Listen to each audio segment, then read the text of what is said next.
thank you for doing this. This is Chris Brogan for the interview for the Proactive magazine. Chris, can you introduce yourself to the readers?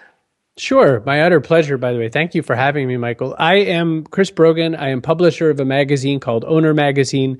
I also write books, and I do a lot of work. I have done a lot of work with a lot of really big companies, but now I mostly work with owners, people in different sized businesses who are choosing to own their business. And so there's a big shift between working with Coke and Google and then working with someone who has themselves as their only employee. Yeah, of course. And me being an owner of a small, 15 people company, I feel I can connect with you and with your magazine. That's why I'm a subscriber, and I've been reading your blog for quite a while now. And I recently read your post that you're no longer the social media guru. But you're focused on the people. Just can you just explain? Because you started with a social media guy from the trust agents. When you wrote the book, and now you're shifting more towards owners, people, human business works, as you call your company. Can you explain Sure. the shift? Well, so there never really was a shift. It's just no one ever really listened when I talked. Trust agents says many times on different pages that it's not a book about social media, but rather that we just happen to use those tools to connect. Right. And what we've said repeatedly, and what I've said, is that it's not the tools. There's this cult of people who think the tools are great, but I don't care. What I care about is that, connecting with people and doing the business is what matters. For instance, your software, anything that you build, it's in service of humans, and there's no reason to make it if no one's there. And so I've never cared, is Facebook better than Google Plus? I don't care. I care, where can I tell the story the way I want to tell it? And I've been saying it for years. The impact equation, which I don't have a copy of beside my desk, the very first page, one sentence on this whole page says, "This is not a book about social media." And then you turn the page and then you can read the book.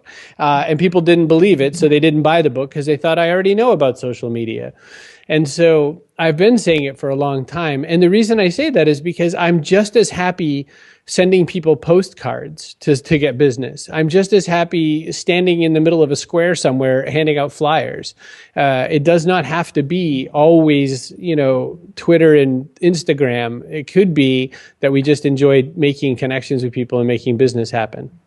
Yeah, I have similar story with my software, actually, because my software is for managing tasks and projects. And I always say, when people ask me, should I use your software? I'm saying, I don't care if you use my software or any other software in this, but you should get organized. This is what you should do. And if you use my software, that's nice. But if you use someone else's, it's also good. The most important thing, get organized. And don't, because people just get the same thing. They just this is what they call the productivity porn, because they start trying different tools all of the time, and they never get organized because they just try different tools.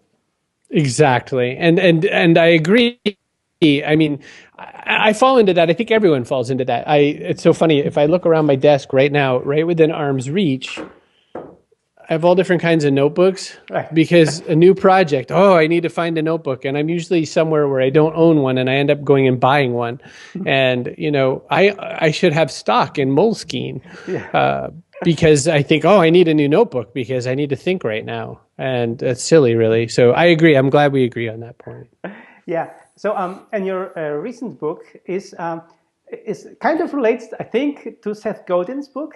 Seth Godin wrote "We Are All Weird," and your newest book is about freaks that will take over the world.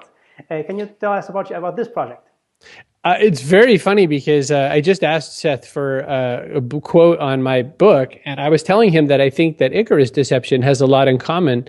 And he wrote back about, "We Are All Weird." And I thought, I almost forgot about that book because, it was so sublime in what it did and whatever. And so I think I think we agree in a lot of ways. And it's not always true that Seth and I agree. I think we've had some points in our careers where I've thought, one thing and he's thought another. And for instance, I was very into engagement via social media, and he said it's very much a distraction. Right. And we're both right. I mean, he's getting a lot more done if he doesn't spend his time talking to people on Twitter. But I'm getting a level of depth to my connections that I think is a little unrivaled. So I would say that, Seth's book has one really great way of talking about it. It's a very thin volume, and it's said in a very good Seth kind of way, but you could read it in one short afternoon.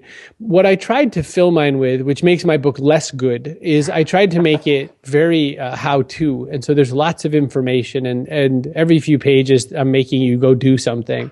And I think that, and when I say less good, Malcolm Gladwell writes a book around one sentence. He says, outliers, 10,000 hours. And then the 200 plus pages just keep saying 10,000 hours, dummy, with new words. Yes. So I think that Seth is smarter in how he wrote his book. I think my goal is that my book would be more instructional. Yeah. And I think, I haven't read your book yet because it's for pre-order, so I didn't manage to get it yet. But from what I gather from your blog posts and from how you wrote about it, it's about it's kind of about what you're doing right now. It's about ownership. It's about taking ownership of your stuff and selling things or doing things for scratching your own itch and doing things for people who are really like in your tribe or mind like the same, like they think like you. Or am I right? Yes, absolutely. And you've done a fine job of explaining it. I mean, I've never had this level of connection with people around the pre-order. Like, usually you're happy that you get it, but it's never really, amazing or anything. And what I could say about that is that people really feel that the message is speaking to a lot of people just because they're saying, you're right. I did not feel like I fit in. I felt like I was very weird for loving the thing I love. And, I'll tell you the very genesis of the idea. That's been true for years. I was at a speech in Florida, I guess it was. There were 3,500 people in the room. And one sentence that just came out of my head that I hadn't planned to say was, the stranger I became, the weirder I became, the more money I made. The more true I was to who I really was, the more I started making money. And that became the most tweeted line of that speech. And, to me, it just was a sentence in between other sentences. But I read the, responses from people and I thought, The other reason I wrote this book, though, is because my children, my daughter is 11, my son is 8. They will never have a desk job the way that we do because they're so weird. My boy is a software designer already at age 8, video games and things. My daughter is an artist. They will never say, I can't wait to go sit in an office with 5,000 people and handle the release process for some accounting software. Like, it'll never happen. So I had to write them a book, Michael, because I was afraid they wouldn't have the right mentors for when they got older. Oh, that's a great idea. So yeah, I have also 2 children. But mine are younger, 5 and 1. But I have also already tried to stir my daughter's older daughter in imagination to just be herself, right? Exactly. Yeah. So about your speaking, do you still do speaking or I do. Yeah. And how do you get it organized? How do you get it done? And about which topics do you speak usually? Well, so that's a very great question, because I would say that I'm right on the verge of changing this a little bit, and it's dangerous, this change I'm about to make. And I don't say that to try to add excitement to our interview, but it's true, because I mostly have spoken for really big companies and thousands of people.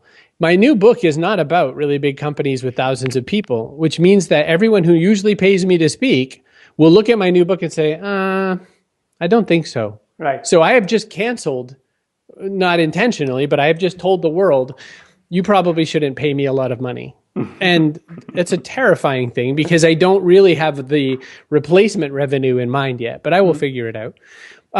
What I do speak about a lot of times is how to take all of these digital channel tools and make business from them. And the reason I do is partly because people still think I'm a social media guy, right, and partly because I believe in business, and I think these digital tools are very good for making great business happen. So right. People just have the order wrong. It's not that I love the tools and I make business from them. I love business and I use these tools. Yeah. So that's what I have been talking about. What will I talk about? I will try really hard to talk about ownership. And I will talk a lot about this freaks mindset, which is essentially entrepreneurship. Right. The only difference between Owner Magazine and the Freaks is Owner Magazine is a little more encompassing of people who just want to grow their business and who want to take ownership of their life in all ways, including we talked about going for runs. We talked about fitness. We like to be able to schedule our day the way we want to. That's ownership. Freaks are just those people, sometimes it's a 68-year-old woman who just said to me, I don't know what I want to be when I grow up. And I love that because she's waiting to grow up when she's 68. And so the freaks are the people who are saying, I just don't seem to fit in. And I'm saying, but you do, just not the way that the rest of the world wants you to. So I can help you with that. So those are my two, I guess, big topics. One is, how do you take ownership and what are the actions that are going to require you, that are going to make you get there? Right. And then the other side is, you're a weirdo. How do you make money and not live in your mom's basement? Yeah, but if you think about it, the whole internet thing is like this mega tool for us to do something that we wouldn't be able to do. I'm a guy from Central Europe, from Poland, right? And and most of my customers are in the US or Japan, right? Right. So just think about it, I wouldn't be able to do it if there would be no internet, right? So again, I'm not passionate about internet. I'm passionate about productivity, but through the internet, I'm just doing what I'm doing, right? Right. So it's exactly the scratching your own itch for your passion. The thing is, I mean, you are such a great example of an owner, just because you have this great idea, you put together this company that people really need. And the software is so important, and when people look at it, they say, wow, this is a method. Like I could really, I read the book, I loved the book, but none of the tools I've ever seen have really helped. This is what you've delivered. And so I love that, like you say, though, you could be in Poland, like your neighbors aren't doing the same thing you're doing. No. I mean, maybe in that one little building, but down the street, if you're sitting at a cafe and you're having an espresso and the old man beside you says, what do you do? He'll never get it. No. You might as well say I'm a bank robber because you won't get it. And I love that because, I've been to Latvia where I've met really great entrepreneurs. I've been to Istanbul, New Zealand, Wellington, New Zealand. I find that the world is anybody's world now. Nozbe is every bit the tool, of the world. Mm-hmm. You're not making a Polish tool. You're making a tool in fact, it's not really, probably it's not as big in your own state, your own country than it is in the world. So that's beautiful. Yeah. Yeah. And the same with the magazine, the Practice magazine was an idea just to change, to give people some inspiration, just what you did with the Owner magazine. That's why I really like it so much because, to give people, a curated way to read something really inspirational, to move them forward, to give them I agree. And I love the idea. I mean, one thing that we both agree on is that every company is a media company now. Right. And I mean, you have definitely embraced that at your company. And so that's just, it's beauty. So Chris, anyway, when this interview shows up and when the magazine shows up with you on the cover, your book will be already on sale. So what's the exact title? The Freaks Shall Inherit the Earth. Exactly. Entrepreneurship for Weirdos, Misfits, and World Dominators. Exactly. So get the book and go to chrisbrogan.com to learn more about Chris and ownermag.com to get the Owner magazine. Chris, thank you so much for the interview. Michael, it was my utter pleasure. Thanks for having me.